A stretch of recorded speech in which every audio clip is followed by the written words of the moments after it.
Hi, friends. Thanks so much for joining us. We're here with Wilson Childers. Now, Wilson is a Georgia-born, Alabama-raised, and New York-trained musician based in Washington, D.C., where he's a trumpet player in a premier military band. Childers found his passion for trumpet during his time at Auburn University while pursuing a degree in electrical engineering. That's definitely going to come up. After a changing career trajectory, Childers found broad success as a trumpeter, appearing as principal trumpet with the Juilliard Orchestra, the Aspen Music Festival Orchestra, the Masterworks Faculty Brass Quintet, the Adirondack Performing Arts Fellowship, and the Eastern Music Festival, where critics praised his sweet tone and subtle vibrato. Wilson holds degrees from the Juilliard School and Auburn University. His principal teachers include Chris Martin, Ray Mace, Chris Gecker, Kevin Cobb, and Dr. Mark Dugatti. Wilson, it's a pleasure to have you on. Thank you so much for having me. Great to join you. To start us off, you mentioned finding your passion for trumpet in the middle of an electrical engineering degree. Can you walk us through that? How did you find yourself in college going after engineering, and what was the transition process like for you? So, I never wanted to be a professional trumpet player. I in some capacity understood that it was something that you could do, but I kind of took a look at that field and said, "That's insane. Why would anyone ever do that? I don't want that to be my life." And so I still stand by that, by the way. That's like getting a career in music is like an insane thing to do. It takes a crazy person to want to do it. So I took the safe route. Decided to get myself a degree in electrical engineering. I, of course, wanted to study engineering at the great Auburn University because my dad got an electrical engineering degree from Auburn. Yeah. My mom went to Auburn. My granddad went to Auburn. My great granddad went to Auburn. So you could say I didn't have much of a choice in the matter. However, Auburn was an out-of-state school. I grew up in Georgia. And I was having a hard time figuring out how I was going to afford it. Out-of-state tuition is ridiculous anywhere you go. But their music department kind of knew about me. I'd done like Auburn summer band camps and things. And I don't know how they managed to do it, but they talked me into doing a double degree in electrical engineering and music. And of course, I, still at this time said, no way do I ever want to be a professional musician. So I'm just gonna like cruise through the music stuff and use it to pay for my electrical engineering degree. That was the focus. And about halfway through doing this, something just wasn't right. I wasn't quite happy in engineering. It wasn't what I thought it was going to be. And at the same time, I had my director of bands and my applied trumpet teacher, in my ear saying like, "Hey man, you're pretty all right at this. You could make a run at this professionally." And so I prayed about it, and then I YOLO'd, changed my degree, took an extra year and some change to finish, and then, Heck yeah. sailed on through masters auditions, and somehow it ended up working out. Ended up working out and landing. What's your current gig? So I am a musician in a premier military band. So you made the decision. You ended up you did the extra year in order to finish that degree, and then you ended up just fully diving into it. Was that scary? How'd that feel? Oh, it's terrifying. It was almost as scary for me as it was for my dad. you, you know, uh, you know, Did you get any of those no, get a real no, job talks or? yeah. I got one or two of those. Cause no father that loves his son wants to watch him, be a starving musician, Yeah. while he tries to figure out how to make things work. So, Heck, my dad is a he professional. ended up coming around and being. Oh, sorry. Go ahead. My dad's a professional accordion player, and he told me, "Do not be a musician." That was that father's love thing is extremely extremely real. But there were a couple of talks on your end with dad. There were, yeah, yeah. He Lovely. he said, I think his exact words were like, "If you're gonna do this, like, you better do it big." And so I had to make good on the promise that I made, and so here I am. It ended up working out. Heck yeah. So you ended up, what was the transition from school into gigging like? Actively performing, sort of freelancing a little bit. Any fun stories from being on stage and unexpected things happening, or anything from that particular period in your life? Well, I was fortunate to not have to freelance for too terribly long. I kind of walked Got it. right out of school and into a job, which was so fortunate. But I've had my fair share of fun in the freelance world. Most of my wackiest stories come from playing with like wedding bands and corporate bands, especially when I was down south. Alabama weddings in the summers. Yeah. Don't know why the bride decided she wanted an ice cream cake that was going to sit outside in a tent at a wedding reception in Alabama in the summer. You can watch that story complete itself, but That's amazing. Um, yeah, okay. So you end up landing the gig. You've gone through the educational process. You have reached the culmination of what that educational process is supposed to bring you. And now you're on the hook for slamming down rep and turning it around and being a part of a really, really well-oiled machine that is doing a decent amount of performances over a very short time frame. Um, what does a day in your practice session look like in order to maintain all of that? I think it's a good opportunity to talk about how practice looks in a job versus in school. Like when you're in school, there's this mad scramble to get to the top of the pack, and you've got audition after audition like coming up, and you're chugging through excerpts and everything. And Mhm. you end up playing for a lot of the day, on top of you've got like your, my master's I was playing in like a number of chamber ensembles on top of gigging on the side, on top of the orchestra, on top of personal practice and lessons and stuff. And you're just kind of superhuman. You don't realize that you are during that time, but really, like once you get to the outside world, whether you're in the military band track like I am, or whether you're in an orchestra, like everyone I know says, like, man, I feel super weak. So I feel like a lot of my practice, at least as a trumpet player, is focused more on just maintaining my like physical ability to do the job. Like if Mhm. I feel like most of the time it's focused on keeping the strength. Trumpet requires a lot of physical strength to just maintain an embouchure that makes sound and can do so for any given length of time. So I feel like um, these days most of my practice is etude based. Got it. I'm not. I'm at least like right now. I'm not in that super growth mindset of where I'm still trying to expand my technique or expand my repertoire. Mhm. I'm trying to maintain the abilities that I have and you know keep them as musical as possible. So outside of my little like 15-minute warm up that I do, I'm really most of the time just playing etudes. Heck yeah. And is there sort of a standard way that a session is structured over a certain period of time, or is it really dependent on the day and what needs to be done in the nearish future? How would you plan out a session if you are a planner? I'm not much of a planner. I'm just kind Heck of a yeah, wing it guy. great. When I was in the audition mindset, of course, like you had to plan like very meticulously, and I'd have like a open Excel spreadsheet of like like every excerpt listed out and like rank each one out of 10 how good you feel about it or how well you think you know it or how well you're able to execute it, and I kept the Mhm. ranks moving and everything. But no, these days it's so much more of a go with the flow. Like like I think like, oh man, well, in rehearsal I wasn't cruising up high as easily as I would like to, so today in practice we're just gonna do some high stuff.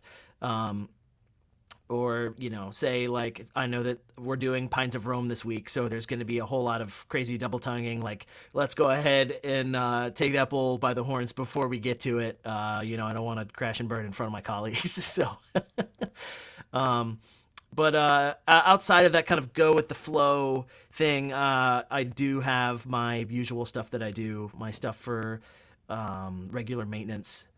I do have a general maintenance routine.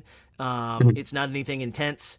It's not like a long list of exercises. There's only really 3 or 4 things in there. It's exercises that I have found over my past, however long, decade plus as a trumpet player. Things that I have found open me up, expand my sound production, and make me comfortable playing in every register and every kind of situation. And I could lay those out for you if you think that would be really, really helpful. Yeah. So it all, for me, most of my warm-up centers around this philosophy of I want every note to respond immediately every single time. And if I can do that in every register in every situation, then everything else kind of takes care of itself. Very rarely do I have to do like any kind of serious double tonguing that's going to be outside of my comfortable range. Very rarely am I, leaping anything above like a, 12th or so. So I'm not doing any kind of crazy range expansion or stuff. So it's mostly articulation exercises that just get me around the horn. There's this one exercise, I got it studying with Chris Gecker at a music festival years and years ago. I don't even know if it has a name. I think he called it focal point or something like that. But it's just playing a simple melody, articulating everything super, super clearly. You play it in 2 octaves. The exercise is connected across 2 octaves, so that you're attacking a wide range of your instrument. So, to keep yourself from like locking yourself in a box. I'll demonstrate it. I probably should write this. Maybe I should write this down or publish it, or maybe he has. But it works a little like this. And tell me if the microphone distorts.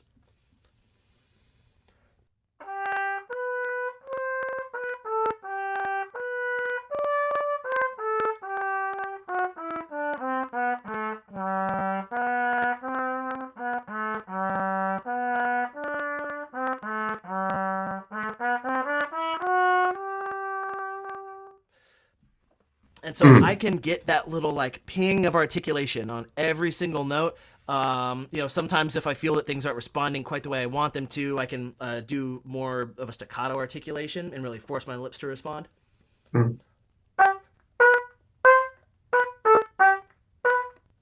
You see where we're going with this. Copy.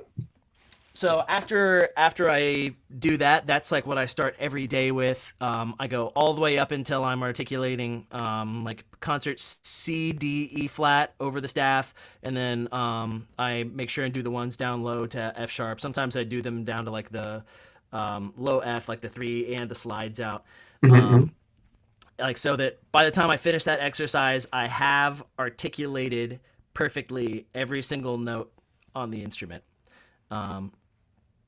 After that, the thing that I found that also needs to be woken up is the tongue. I find that I can't make every note respond evenly in any way that I want unless I can do them like kind of really fast. So I'll do another Chris Gecker exercise. I think this is the second one in his articulation studies. I try and work at about 16th notes at 115 on the metronome.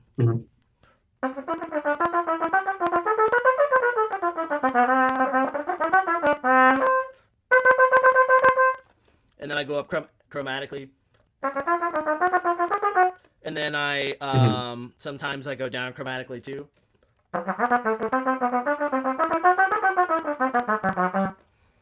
Got it. Okay. Yeah.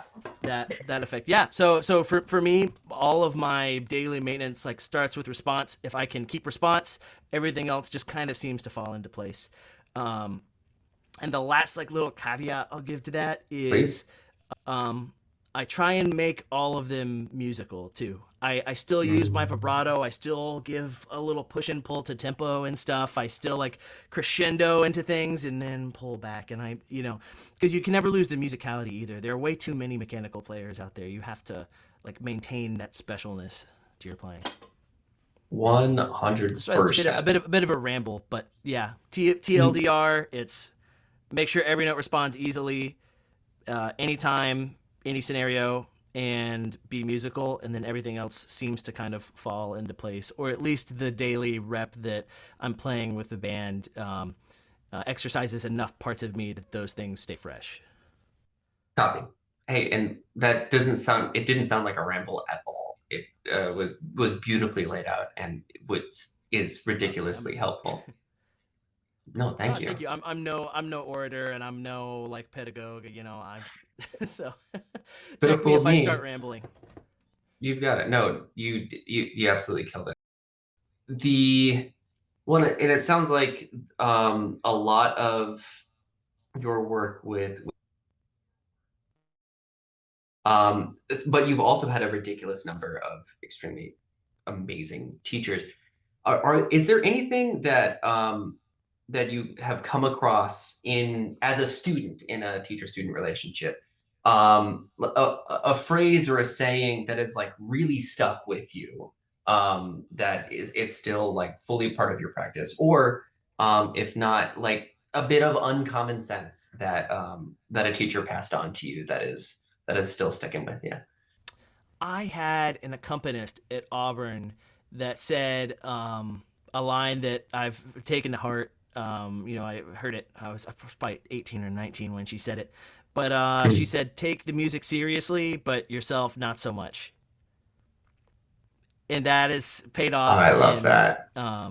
it's paid off tremendously. Like it, you know, the music world, especially once you get to like that upper echelon of performing, not that I'm saying that I'm in that or anything, but like you look at major players and major orchestras and like, dude, they're a Mhm. mess. They're neurotic and they're unhappy. They're impossible to please. And they just take themselves too seriously. Like music is great. Music is beautiful, but like Mhm. your entire life is not about the music and your entire life is not about you, right? Mhm. 100%. I love Like that like phrase. yeah, but that being said, music is important and musicals powerful and music needs to be respected. So like respect it, take it seriously. It's your profession, it's your like Yeah. craft. So it's important, but not so important that it, has to consume you. Yeah. And it's beautifully summarized in that, yeah, take the music seriously, but we're all human. We are attempting to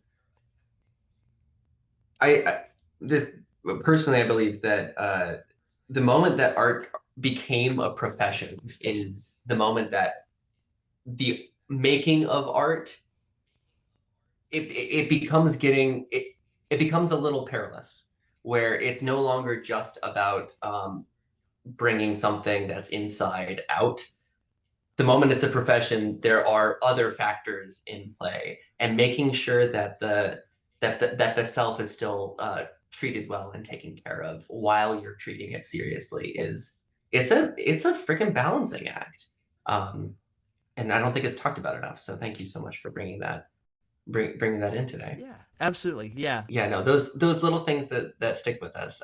We over in the writers' room, it was a particularly beautiful moment when somebody brought that up. It's like, yeah, no, I think everybody here has that thing that is fundamental to how they view their performance practice. So that's a brilliant answer. That person's going to be cheering when they Mhm. watch this. Well, thanks so much for your time. A lot of gems, a lot of absolutely wonderful advice shared today. But as we approach the end of our time together, is there anything you'd like to plug? Well, I'd love to give a shout out to my fantastic brass quintet starting to blow up. I think it's a really fantastic ensemble. I think it's doing a lot of really cool things that no one else is doing. You can check us out on Instagram or Facebook. We're called the Red Line Brass. However, we are about to change our name because it turns out there's another Red Line Brass, if you can believe it. Seems like there wouldn't be two classical brass quintets called that extremely specific thing, but we have to change our name. I think the name we have settled on is the Convergence Quintet. So depending on when you're seeing this, you can try and find us at Redline Brass on Instagram, or you can, if that doesn't seem to be turning up results, check out Convergence Quintet. But yeah, John, thank you for having me. It's been so much fun. Absolutely. Right back at you.